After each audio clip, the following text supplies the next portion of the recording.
আমাৰ মাইনৰিটি মুছলিম মানুহ যাৰ কাৰণে ডিটেনশ্যন কেম্প বনোৱা ডিপোৰ্টাৰ বনোৱা সেই অঞ্চলত আহি কৈ আছে হিন্দু মুছলিম এক হৈ যাও আৰু আমাৰ মানুহ অমৃতবাৰী বুলি হয় হয় এক হৈ যাও মানুহ এই জাতি যদি নবুজে এই জাতি কোনেও ৰক্ষা কৰিব নোৱাৰে এই জাতিৰ কাৰণেহে তেনেহ'লে ডিটেনশ্যন কেম্প বনাব আৰু ডিপোৰ্টাৰ বনাব বাংলাদেশী বুলি কৰে গালি দিব আৰু কাম কৰিবলৈ যেতিয়া যাব তেতিয়া পিঠ ফালি দিব গাড়ী ৰখা আধাৰ কাৰ্ড NRC ভাঙিব এতিয়াও যদি আপুনি সচেতন নহয় এই জাতি কোনেও ৰক্ষা কৰিব নোৱাৰে মই সকলোকে অনুৰোধ কৰি মোৰ ভিডিঅ'টো শ্বেয়াৰ কৰিব আমাৰ গোৱালপাৰা ধুবুৰী মাইনকাছৰ হাটশিঙিমাৰী নগাঁও মৰিগাঁও হুজাই আৰু বৰাকবিলিত নতুন কৰি এটা শ্লোগান ওলাইছে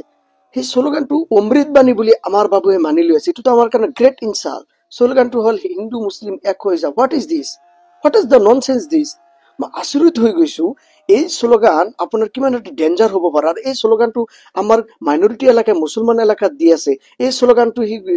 সেই ব্যক্তিবিলাকে কিয় ডিব্ৰুগড়ত নিদিয়ে শিৱসাগৰত নিদিয়ে চৰাইদেউত নিদিয়ে মাজুলীত নিদিয়ে লখিমপুৰত নিদিয়ে আমাৰ মাইনৰিটি মুছলিম মানুহ যাৰ কাৰণে ডিটেনশ্যন কেম্প বনোৱা ডিপোৰ্টাৰ বনোৱা সেই অঞ্চলত আহি কৈ আছে হিন্দু মুছলিম এক হৈ যাও আৰু আমাৰ মানুহ অমৃতবাৰী বুলি হয় হয় এক হৈ যাও তাৰ মানে কি আমি হিন্দু মুছলিম এক হ'ব পৰা নাই আৰু সেইটোৰ কাৰণে দায়ী মুছলমান যাৰ কাৰণে মুছলমান অঞ্চলত আহি কৈ আছে হিন্দু মুছলিম এক হৈ যাও আৰু সাহস হোৱা নাই শিৱসাগৰ ডিব্ৰুগড়ত লখিমপুৰ ধেমাজিত মাজুলীত যাই ক'বলৈ আৰু আমাৰ মানুহ অমৃতবাণী বুলি এইটো খাই আছো কিমান গ্ৰেট ইনচাল্ট আপুনি গম পাইছেনে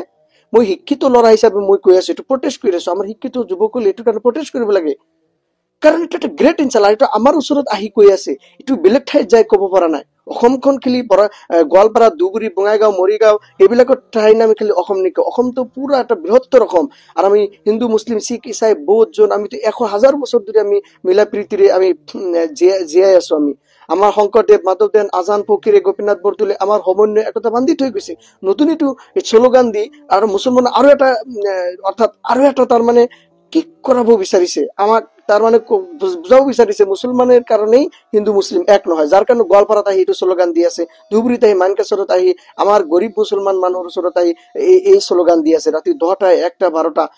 আচৰিত হৈছে অলপ আকল এটা ইস্তেমাল কৰক আৰু আমাৰ মানুহ এই জাতি যদি নবুজে এই জাতি কোনেও ৰক্ষা কৰিব নোৱাৰে এই জাতিৰ কাৰণেহে তেনেহ'লে ডিটেনশ্যন কেম্প বনাব আৰু ডিপোৰ্টাৰ বনাব বাংলাদেশী বুলি কৰে গালি দিব আৰু কাম কৰিবলৈ যেতিয়া যাব তেতিয়া পিঠ ফালি দিব গাড়ী ৰখা আধাৰ কাৰ্ড NRC ভাঙিব এতিয়াও যদি আপুনি সচেতন নহয় এই জাতি কোনেও ৰক্ষা কৰিব নোৱাৰে I don't care anybody what is the thing regarding me because this is my duty and responsibility to create the awareness among us. So I'm an educated guy. That's why I'm telling each and everyone, please protest this, and especially to the youngsters, please strictly protest this and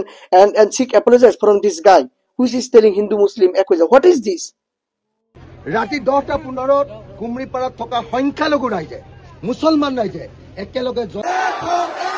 Hindu মুছলমান এক হওক হিন্দু মুছলমান এক হওক হিন্দু মুছলমান এক হওক